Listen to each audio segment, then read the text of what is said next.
Question: how has herbalism and using herbs in your practice deepened your relationship to the earth and sourcing plants in a respectful way? Alternatively, how have you incorporated sustainability, reducing plastic, less plastic, reducing waste, intentionally sourcing of herbs into your practice?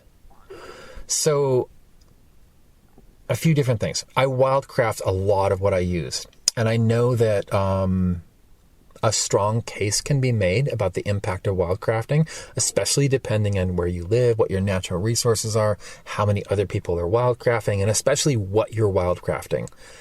I use a lot of weeds. I use a lot of non-natives. I use invasive plants when I can. It doesn't mean that I never harvest native plants. Goldenrod is a native plant. It's really abundant. I'm really mindful of how I harvest things, even if they're not at-risk plants, even if they're widely not seen as being something you need to be mindful about in an ecologically responsible way. I feel like if we wait to think about when things are at risk or on the United Plant Savers to watch list, or legally threatened or endangered, or just sensitive. Like if we wait until they get to that point and then we're like, ooh, we really need to think about sustainability, we're failing, right? We have to think about ethics and sustainability as a forethought and not an afterthought. And we need to do that before plants get to a point where it's an issue.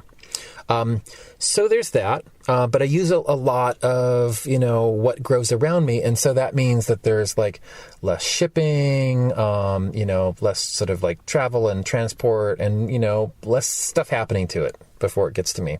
I don't really use much in the way of plastics. Most of the stuff I have is in glass. Lids and lid liners are definitely problematic, right?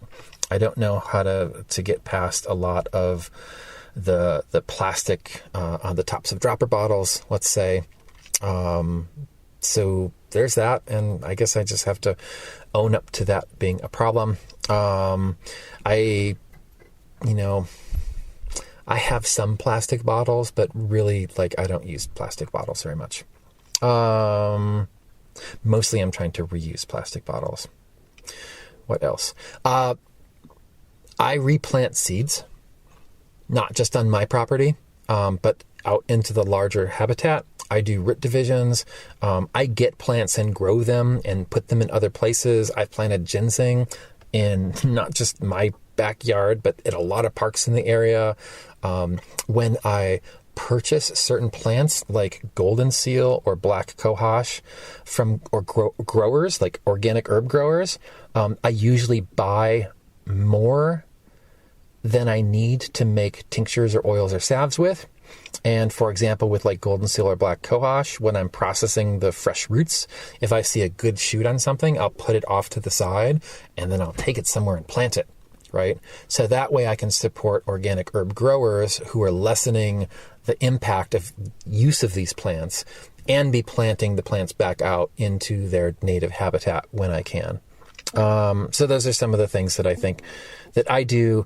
And I would just say that if you use certain plants, think about whether you can, think about what you can do to perpetuate them. So if you're using invasive or non-native plants, those are probably plants that you don't want to be planting back out into the wild in your habitat.